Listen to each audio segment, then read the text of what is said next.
I'm well. I want to call it this afternoon, but okay. Close enough morning. Doing okay? Yeah. Just want to ask you a few questions about what you're doing here, and can I ask you to stop videoing? No. I was just asking. Yeah. How are you doing? Good, how are you? I'm well. Can I get your name? No. What is that? It's not FBI. Sir, can I respectfully ask you to stop recording? So we can just clear this up and then you can go on with your business. We don't have anything to clear up, really. I'm going on with my business right now. Can I ask your name? You can ask it. I'm asking. I'm not going to give it to you.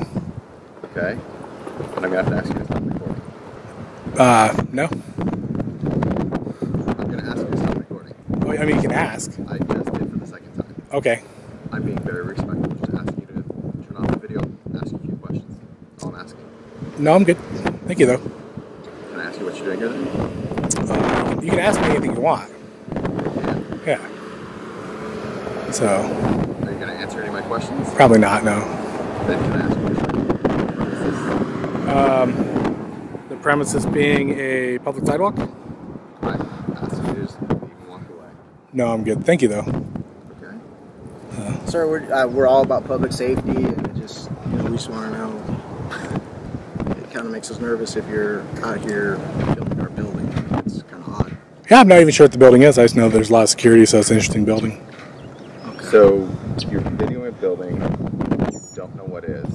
Correct? For what purpose? Just as I can, pretty much. So, are you going to identify yourself? Are you an agent? Sir, if you don't identify yourself, how do you want me to identify myself? I don't get paid taxpayer dollars, do I? You don't know what building this is. You guys have badges, so unless you're... I have a badge on. Yes. You were able to see that? That's a pin. Yeah, well, that's a pin of a badge, so, yeah. Okay. Cool. So, are you going to identify yourself? If you're not, I'm not. You're not going to? If you're not, I'm not. Okay. Sir, all we ask is that you just stay on your public side, that's all. And we just wanted to, for public safety. I mean, that's a public side, too. Okay. Yeah. All we're asking is for your safety. I just came out to ask you a few questions about who you are and what you're doing here. If you don't want to answer them, then have a great day. Cool. I mean, talk later. maybe. Have a good night.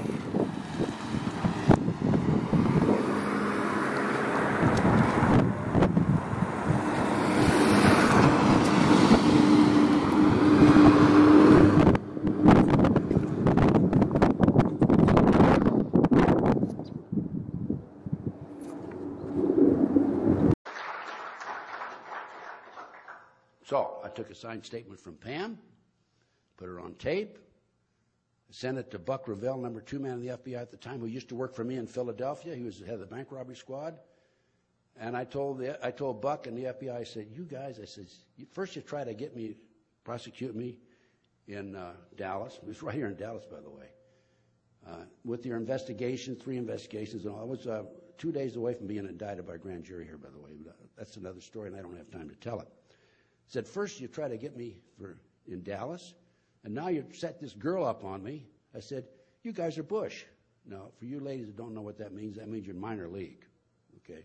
Guys that know baseball know that's what it is. So what else has happened to me? I've had surveillances on me galore. I've had people planning on me, probably 18, 20 people planning on me in the last 28 years. I've had burglaries. They've come into my house, even when I'm asleep.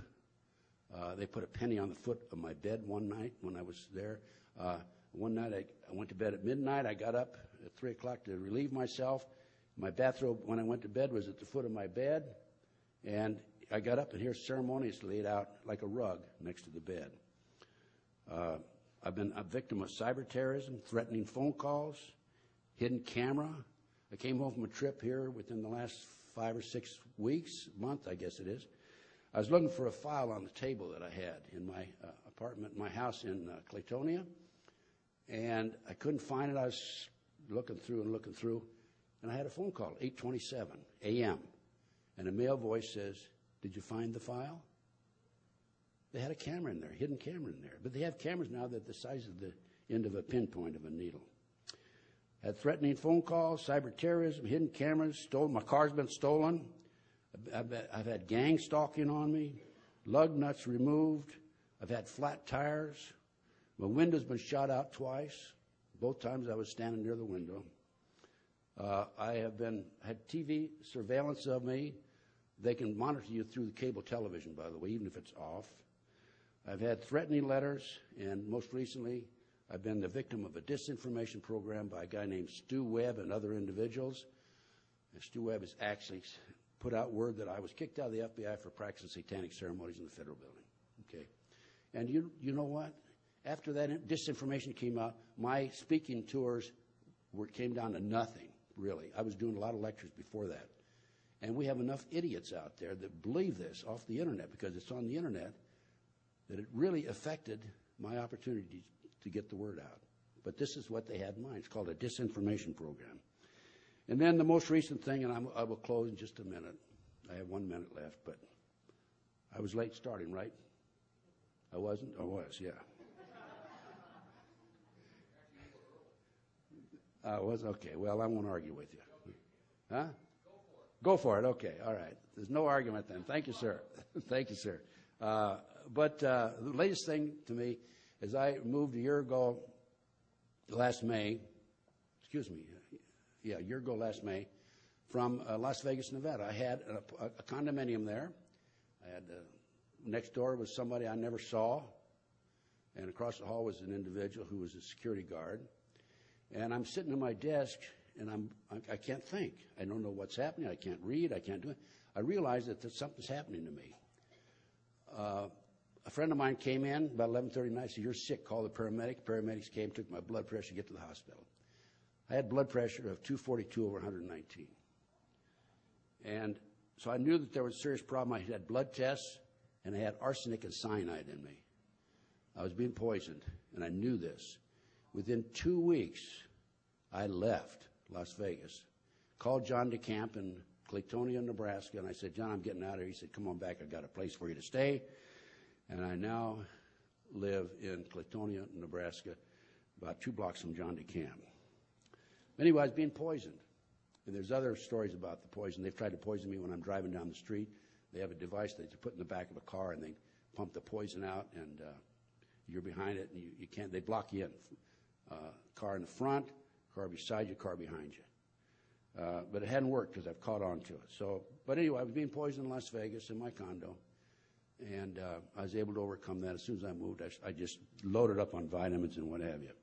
Okay, I was asked a few moments ago before I came on board, the reason for the terrorist movement, by the way, the reason for the terrorist movement is they create these terrorist acts. The government does this covert operation in order to establish the Homeland Security and in order to write the Patriot Act, take away our constitutional rights and civil liberties. There are prison camps that have already been set up. There are railroad cars, 3-tier railroad cars, and I've seen them personally, that have shackles in them. I didn't see the shackles, I saw the car. And there are big plans for the next terrorist attack, I think, to pick up a bunch of us as a red, blue, and green list and haul us off to these concentration camps. So, okay, now, thank you very much. I want to urge all of you, is there hope for our country? There's hope if we can elect Ron Paul. Okay, we need to get Ron Paul out.